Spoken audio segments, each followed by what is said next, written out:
Ladies, never date a man that's in survival mode. If he does not have his own place to live or not need you for a place to live, his own transportation or whatever he needs to get to and fro, he has got to be able to provide that for himself. Otherwise, he has no business on the dating market.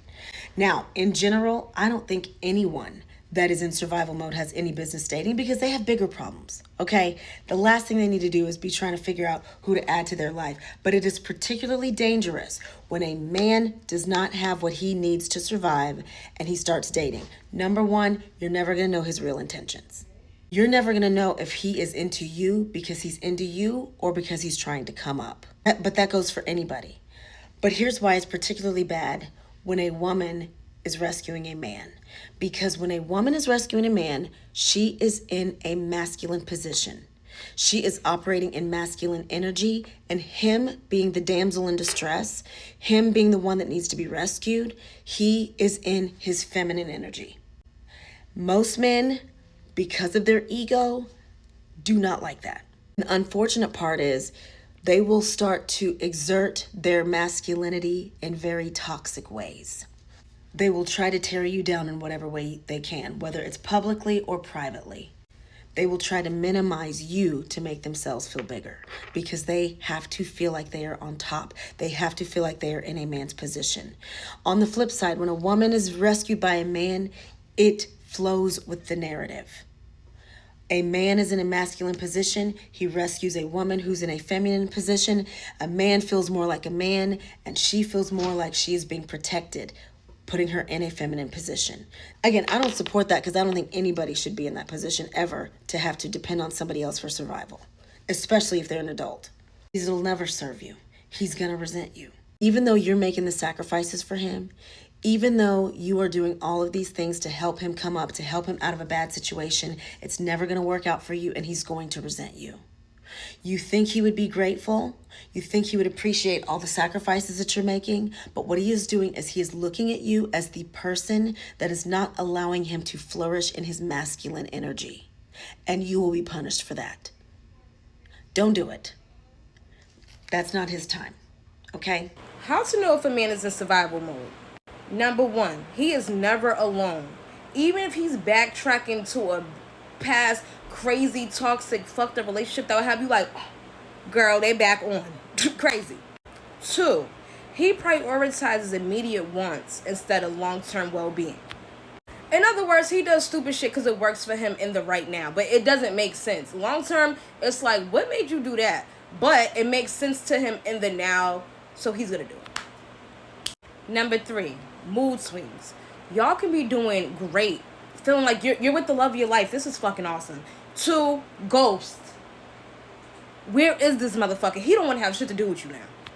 Not being able to get like regular daily life tasks done, like to the point it's like they will literally procrastinate all the way or just freeze, not do shit, frozen.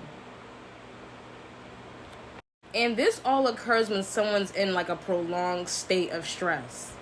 Not saying that so you can feel pity, because we ain't doing that either, you know what I'm saying?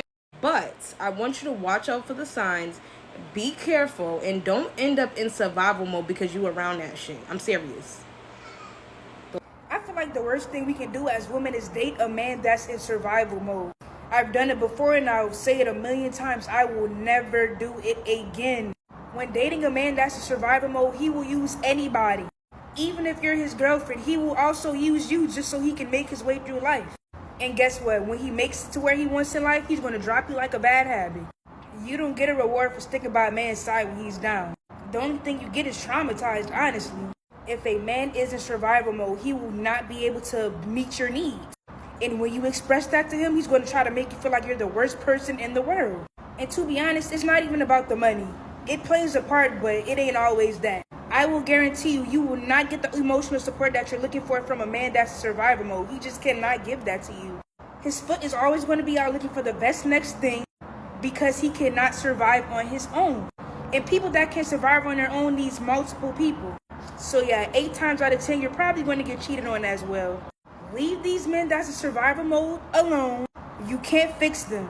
You won't get a reward for it. He's going to show resentment towards you for helping him anyway. Can we stop dating people based off of survival mode and trauma bonding? Do you not know that every time that you become the fixer and when you start dating these type of men, you become the codependent therapist? You got to stop doing it. Every time you date a man that is raised off of survival mode, they are literally bringing you into their trauma, and now y'all are trauma bonding, and they are looking at you as the dependent to make them feel better. And you think that, oh my god, I'm nurturing him, I'm loving him. No, you fucking dummy. He was raised on survival mode, so when he get tired of you, he's going to kick you to the curb and he's going to start dating the next person, and you're going to be sitting there sad, crying, and trying to figure out, oh my god, why this happening to me? It's happening to you because you are being a codependent therapist. You got to let these type of men go and let them go fix their own fucking problems with the real therapist.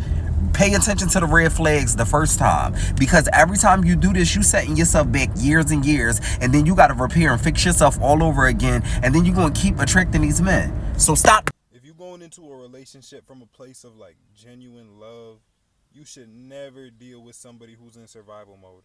And what is survival mode, you may ask? It's exactly what it sounds like. Like, this is somebody who is living solely to survive, living like every dollar is their last, every meal they eat is their last, and doing whatever it is they need to do to get what they want. The problem with this is, if you're a person coming from a place of genuine love, trying to deal with somebody like this, they will use you. Like I said, they're in survival mode. They're going to do whatever it takes for them to get what they need, or for them to accomplish what they need. These type of people tend to be very selfish. You know what I'm saying? These are the type of people who are going to take as long as you keep supplying. And they really not going to give you much back, because like I said, they're trying to survive. They don't have much to give you back. That's why it's very important to go into a relationship with your stuff together. You know what I'm saying? Because you don't want to be the one in this state of mind. I feel like at one point or another we all have been, but it could be very triggering to be in this state of mind, and certain things your partner is doing is going to bother you a lot. Especially if your partner has all their stuff together. It's going to be very hard to support them when you're looking basically up at them. You know what I'm saying? Everything's going good for them and nothing's going good for you. They have this, they have that, and you really don't have much to contribute to them. It's, you know what I'm saying? It's going to be hard to not feel jealous in a sense. And I'm not going to say that this relationship can't work out, but honestly, the only way I see it really working out for the long term is if you have the means to take them out of survival mode. Because if not, they're going to be a very selfish partner. Everything is going to revolve around them trying to do what they need to do, trying to get what they need to get. Their needs are always going to come first, and they're most likely going to use you as much as they can. And they're not always going to see it the way you're seeing it.